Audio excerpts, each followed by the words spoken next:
Olá e bem-vindos a mais um Deep Dive. Hoje vamos mergulhar numa perspectiva teológica específica, o amilenismo. Vamos focar-nos em como lida com as profecias sobre Israel, sabe? A nossa base é um livro chamado Uma Refutação ao Amilenismo.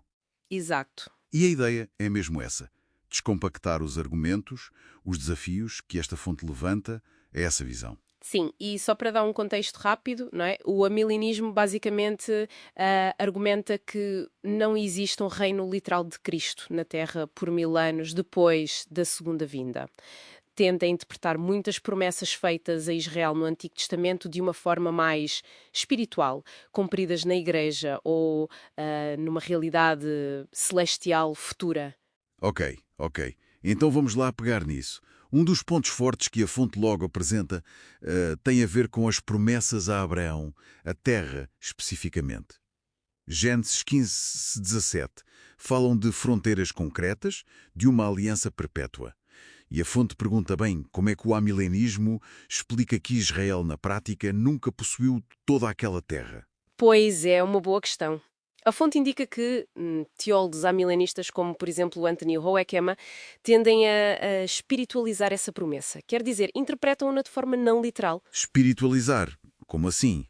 Argumentam que se cumpre, tipo, simbolicamente no céu, ou talvez na nova criação, só que o livro contrapõe, dizendo que isso talvez não faça justiça ao que parece ser a natureza, bem, literal e incondicional da aliança com Abraão. E até cita passagens, como Ezequiel 47:48, que descrevam com detalhe uma terra física restaurada no futuro. Portanto, a fonte está a dizer, espera lá, uma promessa com coordenadas geográficas quase pode ser cumprida só no plano simbólico, sem uma parte terrena para Israel? É isso. É exatamente essa a questão que levanta. E isso puxa outro assunto central. A tal teologia da substituição, ou supersessionismo. A ideia de que a Igreja, substituiu Israel nos planos de Deus. A fonte até dá o exemplo do R.C. Sproul, que defenderia que as promessas feitas a Israel agora são da Igreja. Ah, sim, a teologia da substituição. Mas e Romanos 11, aquela passagem da oliveira, parece complicar um bocado essa ideia de substituição completa, não é? Como é que a fonte usa Romanos 11? Exato. A fonte usa Romanos 11 precisamente como um obstáculo a essa ideia de substituição simples. Paulo fala dos ramos naturais, os judeus, que foram quebrados, mas que Deus tem poder para reenxertar e até avisa aos gentios para não se ensoberbecerem, não é? Sim. Lembra-me disso. E depois conclui que todo o Israel será salvo. Para a fonte, isto é um sinal forte de que Deus ainda tem um plano futuro, distinto, para o Israel étnico. Algo que, segundo o livro, a visão amilenista tende a minimizar um pouco. Faz sentido. Ok, vamos avançar. O milénio. Apocalipse 20. A fonte parece ser bastante crítica da interpretação puramente figurativa, certo? Sim. E aqui o argumento torna-se um bocadinho mais técnico, mas é importante. Apocalipse 20, versículos 4 a 6, fala de mártires que reviveram. A fonte dá destaque à palavra grega usada, zao. Zau. Isso. E argumenta que, noutros sítios do Novo Testamento, incluindo quando se refere a Cristo, zao significa consistentemente uma ressurreição física. Literal. Passar de morto a vivo.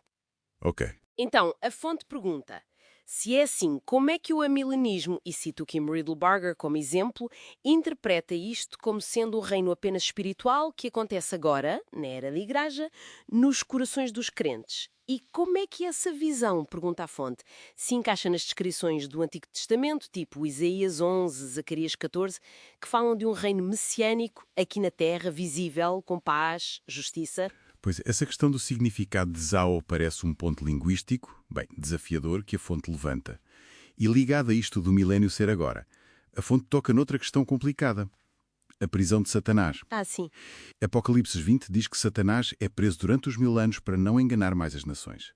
A fonte sublinha aqui uma tensão. Atenção. Sim, uma tensão entre essa afirmação e outros textos, como 1 Pedro 5,8, que diz que o diabo anda em derredor, bramando como leão, buscando a quem possa tragar. Ora, se ele está preso, como é que ele anda a fazer estragos? Exatamente. A fonte reconhece que os amilanistas têm explicações, claro. Dizem que a prisão limita a capacidade dele de enganar nações inteiras em massa, mas não indivíduos. Mas, ainda assim, a fonte questiona se essa explicação resolve totalmente a aparente contradição com a descrição de Satanás como uma ameaça tão presente, tão ativa para os crentes no dia a dia. Percebes? Percebo a tensão que a fonte descreve e, para terminar os pontos principais, a fonte ainda faz uma nota histórica rápida, não é?